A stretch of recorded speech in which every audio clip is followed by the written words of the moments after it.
Mason Evans stared at the rain-soaked letter in his hands, the ink beginning to blur as droplets fell from the sky. Standing outside Ellie's apartment in Boston, he read her words for the 5th time, still unable to believe what she had written. "I need more than what you can offer me right now. I'm sorry, Mason, but I have to follow my dreams."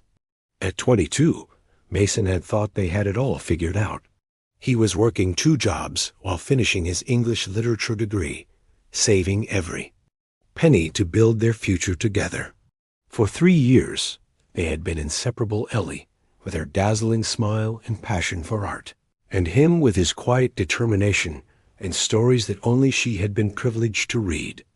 "She's really not going to see you," Ellie's roommate said, standing at the doorway with pity in her eyes.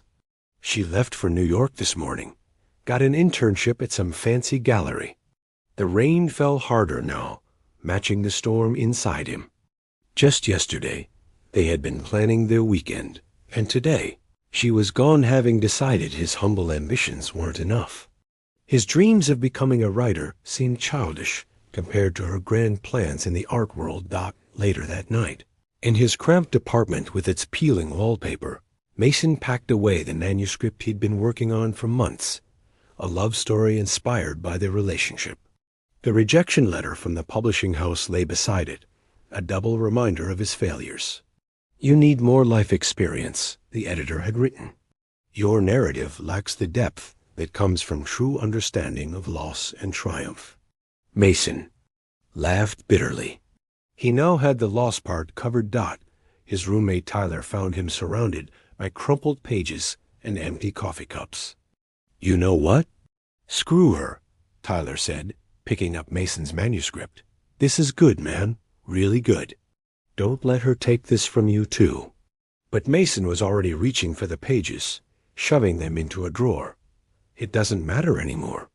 That night, as the city lights flickered through his window, Mason made a promise to himself. If Ellie thought he wasn't enough, he would become someone undeniable. His stories, the ones she had loved before deciding they weren't impressive enough, would be his redemption. He opened a new document on his second-hand laptop and began to type. The words that flowed weren't about love anymore.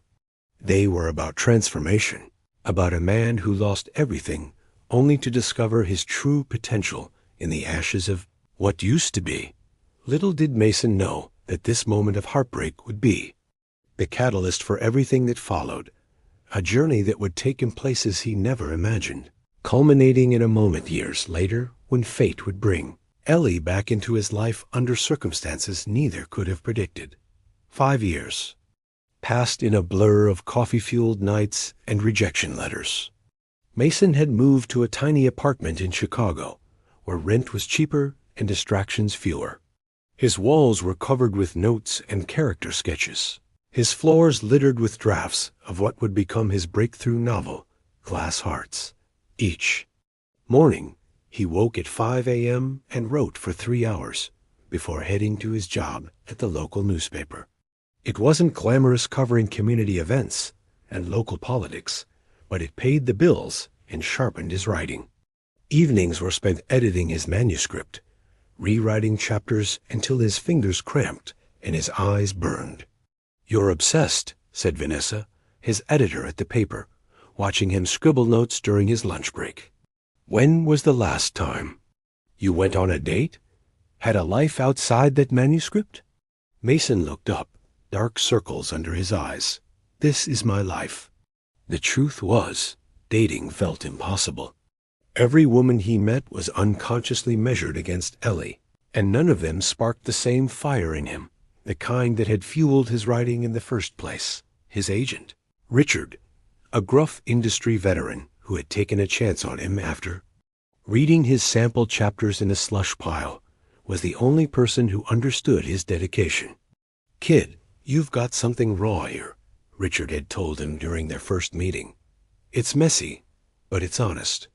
Clean it up, dig deeper, and you might just have something that breaks hearts." And so Mason dug deeper, channeling his pain and growth into his protagonist, creating a story that was no longer about Ellie, but about resilience, about finding beauty in broken places. When Glass Hearts finally sold to a major publisher, the advance was modest, but the editorial feedback was glowing. A stunning debut, they called it. The night he received the news, Mason stood on his small balcony overlooking the city lights. For the first time in years, he allowed himself to wonder if Ellie would read it, if she would recognize pieces of herself in the story or realize what she had walked away from. The book's release was quiet at first. A few local readings, some positive reviews in literary journals. Then came the feature in the New Yorker, praising his unflinching examination of modern relationships and the courage it takes to remain vulnerable after devastation. Within months, Glass Hearts was climbing bestseller lists. Mason's inbox filled with interview requests and invitations to literary festivals.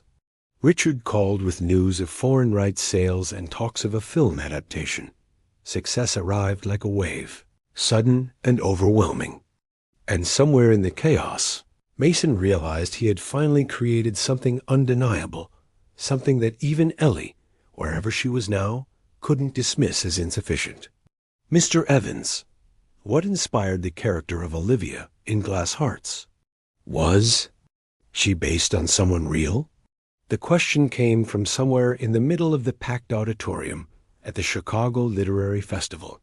Mason smiled politely behind the microphone, a response he had perfected over the past 2 years, since his novel had unexpectedly captured the nation's imagination. All characters contain fragments of people we've known, he answered carefully. But Olivia evolved into her own person during the writing process. It wasn't exactly a lie. While Ellie had been the initial spark, the character had grown beyond his ex-girlfriend, becoming more complex with each draft, both more flawed and more forgiving than the woman who had walked away. At 30, Mason hardly recognized his life anymore. Glass Hearts had spent 47 weeks on the New York Times bestseller list, been translated into 26 languages, and was now being adapted into a major film starring Hollywood's most sought-after actors. His publicist, Diane, a sharp-witted woman in her 40s, guided him through the labyrinth of his newfound fame with maternal precision. "Book tour extended for another month," she whispered as he signed copies after the reading. London, Paris, then back to New York for the film's pre-production meetings. Later, in the quiet of his hotel suite, so different from the cramped apartments of his struggling years, Mason scrolled through emails from readers sharing how his words had touched them, helped them through their own heartbreaks, or inspired them to pursue forgotten dreams. This was the unexpected gift of his pain, the connection it created with strangers.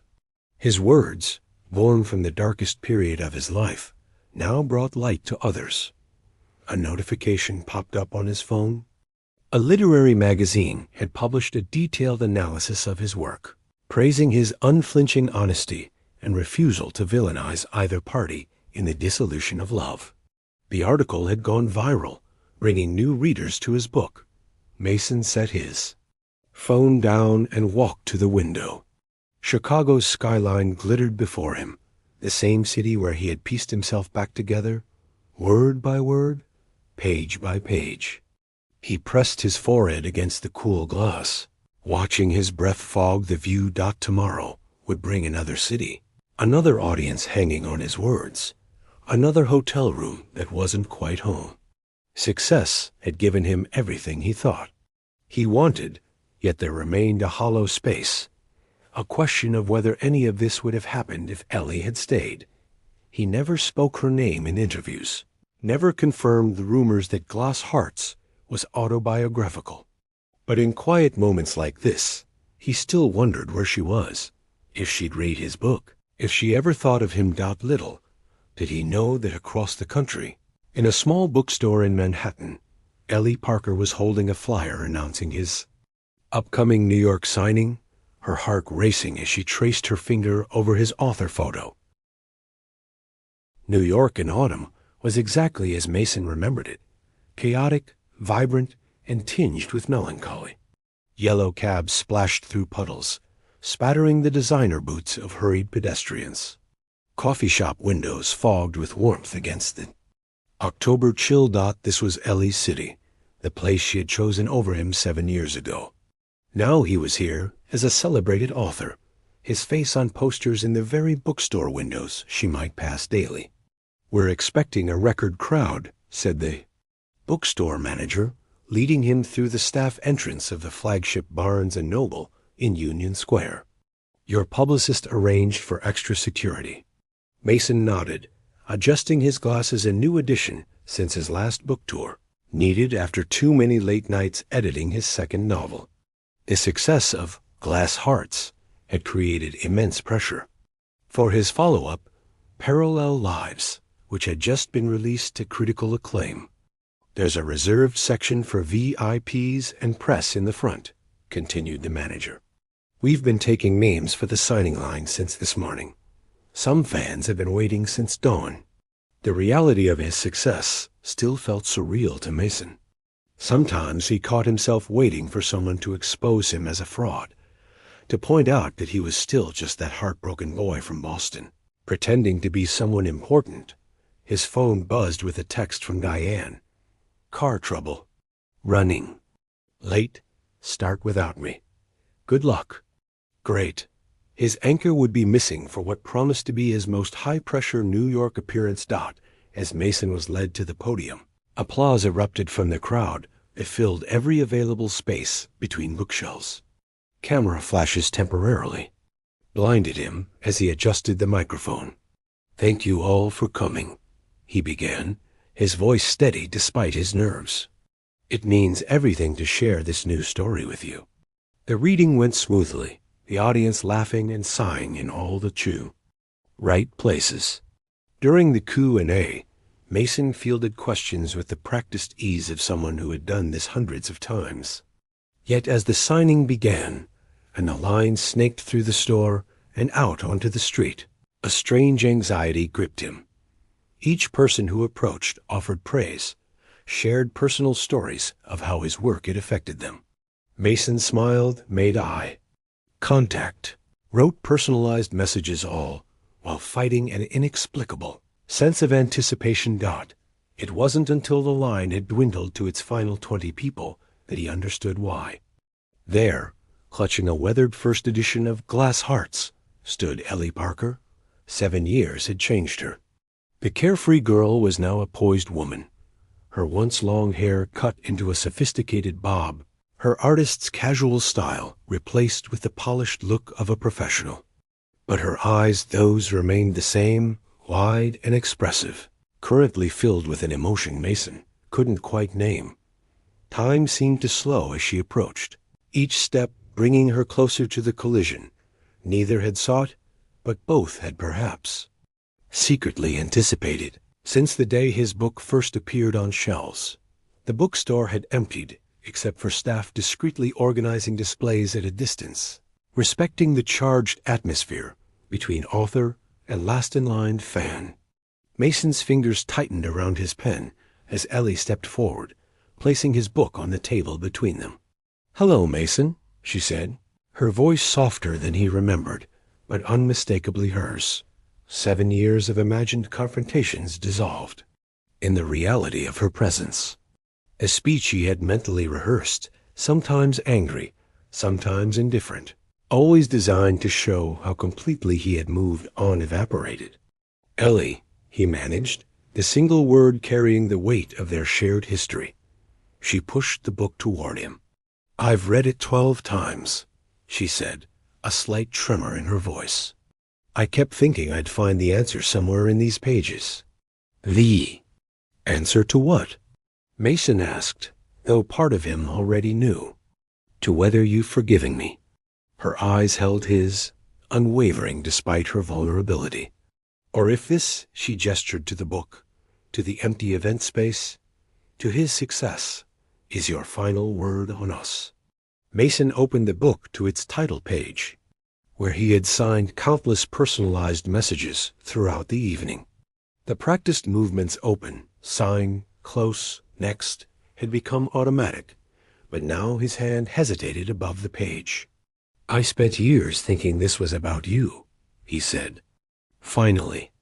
That I was writing my way to some grand vindication. That success would somehow balance the scales." Ellie nodded, accepting this without defense. "But somewhere along the way," Mason continued, "I realized this journey wasn't about proving you wrong. It was about proving myself right about who I could become when I stopped defining my worth through someone else's eyes." "And who is that?" she asked quietly. "Someone who understands that rejection isn't always personal. That your leaving wasn't a judgment of my value, but a choice you needed to make for yourself." He smiled slightly. "It took writing an entire novel to figure that out." The bookstore lights dimmed slightly, a gentle signal that closing time approached. Outside, New York continued its relentless pace, unaware of the small moment of reconciliation unfolding within its walls. "I have a confession," Ellie said, reaching into her bag. "I brought something else for you to sign." She pulled out a folded manuscript page, yellowed with age. "You left this at my apartment. I've kept it all these years."